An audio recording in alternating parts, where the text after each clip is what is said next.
The following is a conversation with Dave. Dave was a Novatech investor, and at this point, he's realized that he's been scammed. So Dave reached out to me through email, which you can too if you're watching this. Just go to the About page and send me an email. He reached out because he wanted to share his experience with Novatech in hopes that we can shed light on the scam and hopefully show people what some red flags are, Ponzi schemes, show people why he invested, and what you can actually do about it at this point now that trading account withdrawals have stopped. So before I jump to the video, I do just want to mention that I don't get paid for this, at least not currently. I'm not monetizing this YouTube channel. I have nothing to sell you. So with that being said, just like and subscribe. I'll give you some updates. Let's jump into the conversation. Thanks for jumping on. I'm recording this. I was going to. Maybe I'll share it on YouTube just to kind of help some other people who were thinking about investing, and they hopefully they don't make any mistakes. So maybe, well, where are you at in the world? Let's start there. So you just like in general, like my occupation and stuff? Or? Yeah, like where are you living? What are you doing for work? That kind of stuff. Okay, so I'm in Florida, and excuse me, in the United States. I do network administration. I've been doing that for pretty much my entire life, and pays the bills. Right. Some days are better than others, but for the most part, it's a good job, a rewarding job. Awesome. Are you close to where Cynthia and Eddie Petillon live? You're somewhere in that region? You don't have to get too specific. No, I actually saw on their website that they had a place that was in Brandon, Florida, or something like that. Brenton, I think, or Bradenton. It's one of those, and their office, which is a virtual office, is this in Boca Raton. Correct. Yeah. So I was actually down around that way about a year ago. Got it. But since no, I'm not in that around that area any longer. Gotcha. Okay, so well, that makes sense that you're doing network administration since you mentioned Linux to me. So I thought that was interesting. Yeah. So, well, how did you get involved in Novatech? Like, who told you about it? How'd that come about? Okay, so I have a really close friend, and he actually has some friends that were in it for a little bit of time, and they seemed, to say, they had no problems, no issues. They were, getting the payouts and everything like that, and it looked like it was a good investment opportunity. And we had been doing investment off and on, in various other means. And so we just thought, okay, well, let's get into this one as well and see, what happens. Right. What other investments are you in, or were you in? If you don't mind me asking that too. If I ask any questions you don't want to give the answer to, just let me know. Sure. Yeah, not a problem. We've done other cryptos. We have also done some precious metals, done some stocks, pretty much your typical, forms of investment. Some are longer term than others, but for the most part, crypto probably at this point in time is one of the areas that most people seem to be getting into. There's a lot of opportunity, and obviously that also kind of makes it, unfortunately, a place for a lot of scammers to kind of get their foot in the door and do a lot of malicious activity, unfortunately. Yeah, so definitely that there's a lot of that going on, especially whenever it involves MLM. People that are, yes, like your friends that are recruiting you into something. Most of the time in crypto, that's a Ponzi scheme usually. So, so what made you actually sign up? You mentioned that they'd been paying out and people were talking to you about it. Are those the main things? You trusted the people who told you about it, and then you had seen that they were getting paid? Yeah, correct. So, I mean, that's kind of how MLM works, is it's Right. based on, somebody and they're in it, and, the ball just continues to roll in that way. And but yeah, that's exactly, it was just kind of a, he trusted them, I trusted him. And like I said, and plus they had been in for a little bit of time, so they were getting returns. There wasn't anything on its face that really seemed like there was an issue um, with the business itself or with the opportunity itself. Right. Were there any red flags that you saw, or did you talk to anyone and they said, hey man, don't do that, this is a Ponzi scheme? Or did you read anything online that made you think, maybe this isn't legitimate? Did you have any red flags? So the one thing I will say is, again, everything at the beginning seemed fine. We kind of tiptoed in a little bit, uh, where we didn't just invest, just whatever we wanted to invest in the beginning. It was kind of we'll take this a little slow. The one thing that did kind of strike me in the beginning was when they said that the returns that people were getting in there, I was kind of like, wow, that's a really pretty phenomenal return to get. And so, I thought, okay, well, just continue to play things slow and we'll see how things go. What really started to unfold was after, being in the investment space with Novatech for a little bit of time, I did notice that the returns always came in. There was never a month that you earned $0. And in fact, one of the months, I'm trying to think, I can't remember which month exactly it was, but all the markets, everything had crashed. I mean, everything took a nosedive. Right. And Nova still posted returns. Right. And, it wasn't the greatest return, but they were still posting returns. And I just thought then, I was like, man, this is like really reminiscent of Enron back in the 90s. They always posted a positive return. There was never any failure. There was never problems or anything like that. And so that's when it really kind of like, wait, something is not right about this situation. Right. Yeah. So definitely it's my belief and most people's belief that they're not even trading, and that what they're doing is just posting returns. And during that time, they just posted smaller returns to make it look like it's somewhat legitimate. And a lot of the promoters actually say things like, well, you can see that Novatech's returns fluctuate with the market, yet they never post a loss in 4 years, which is anybody who does actually know something about day trading would know that there's too much variance involved there for that to be true, to average 3% over 4 years and never have a losing week. So yeah, that is definitely one of the main red flags. Did you do any research or talk to a financial advisor or anything about, or look into the fact that it was an unregistered investment? Did you know anything about that or look into that at all? No, so that's actually kind of funny, because when I did, kind of stumble upon this discovery of them being, this kind of a black box of trust, I did start to go out and do a little more research and try to find more information. And I'm trying to think, I can't remember off the top of my head, and I'm not sure if actually your website, it's something to do with kind of what this whole with your whole website alludes to. It was some type of Ponzi thing or something like that I had stumbled upon and started reading the article.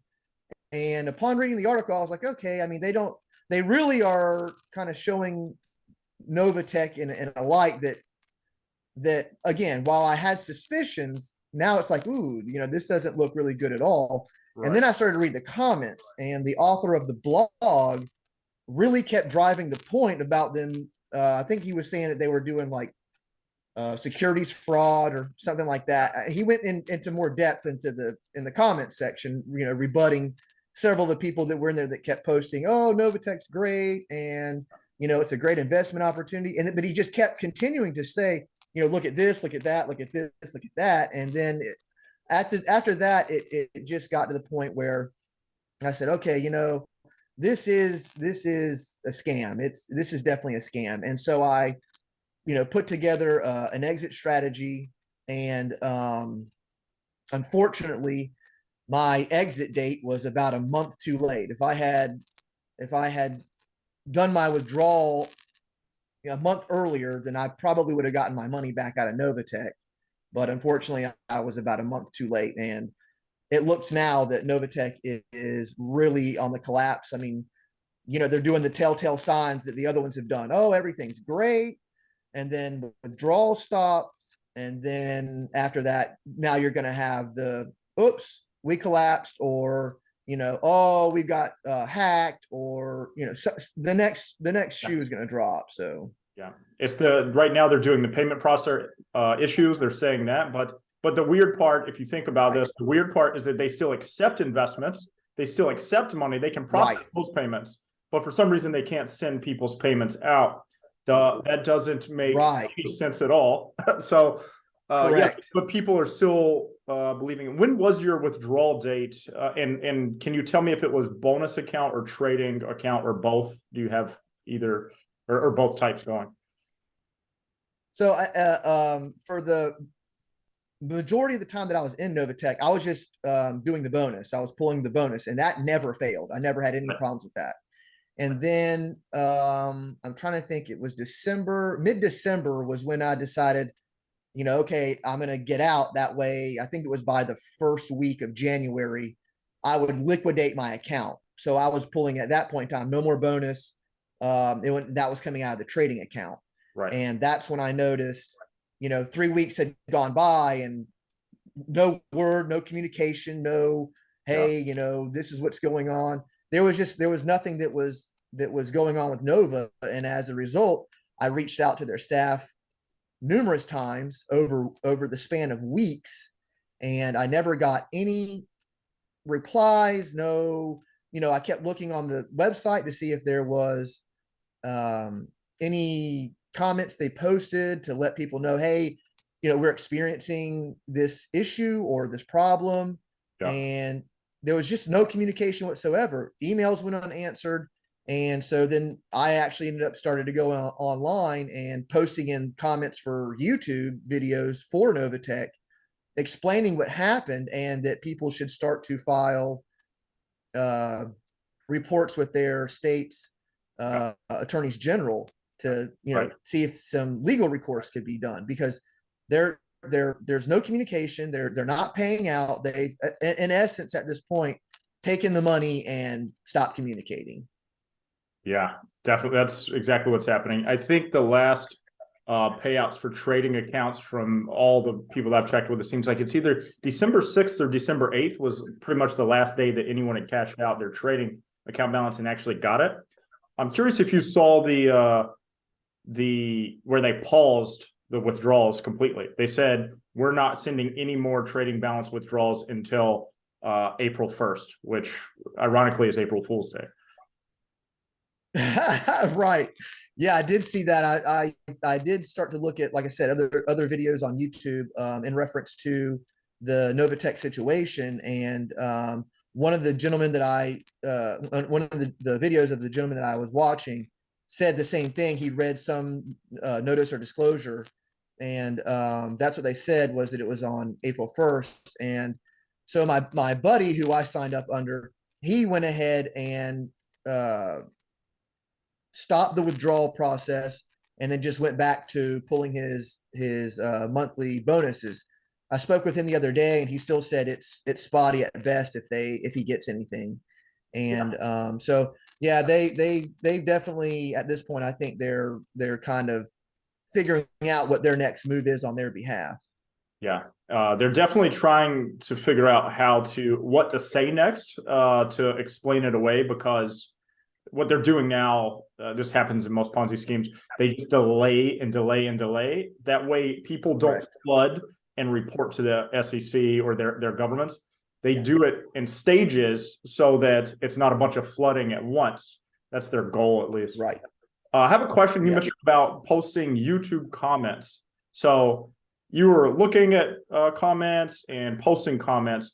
Whenever you post a comment saying you're not getting with your withdrawals, were you getting people coming to you and like saying things to you like, oh, you're a hater, or oh, like you did something wrong? Were they doing any of that to you? Because they definitely do that to me.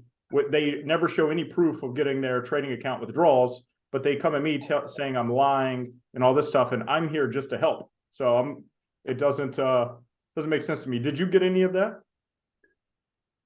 To be honest with you, Brandon, I don't follow up with any of that. Okay. I don't really do social media because things, unravel, things get toxic, stuff like that. So Yeah. typically what I'll do is I'll just post something and then move on. And if you like it or it makes Sure. sense to you, then read it and, take actions appropriate. If not, it's not my concern. That's a great way to be, because it does get a little bit toxic there. Okay, so you realized it was a scam, it sounds like, before it actually started collapsing, by doing a bunch of reading and noticing the returns. And then once you did try to cash out everything, they pretty much had stopped their payments, especially Correct. with the trading account withdrawals. I've heard bonus accounts are about 3 weeks now out. So they were supposed to be 2 days. So they're having liquidity issues. They're not having enough money to come in to pay people, because they have to pay Right. themselves too. The owners are taking the cuts too, right? So, Yeah, correct. is there anything, like, would you say, like, any lessons learned, or what would you say to somebody that's going to get involved if their friend comes to them with an investment? Do you have anything to share about that? Yeah. Yeah, that's a great question. The couple of things that I would say would definitely be, trust your hunches, do your research. The old saying in any type of investment, don't invest more money than you can afford to lose. Yeah. The other thing that I think most people may not think about is to diversify your investments. That way that if one of them collapses or turns out to be a scam or something like that, you haven't put all your eggs in one basket. I would definitely say to keep that in mind when you do that.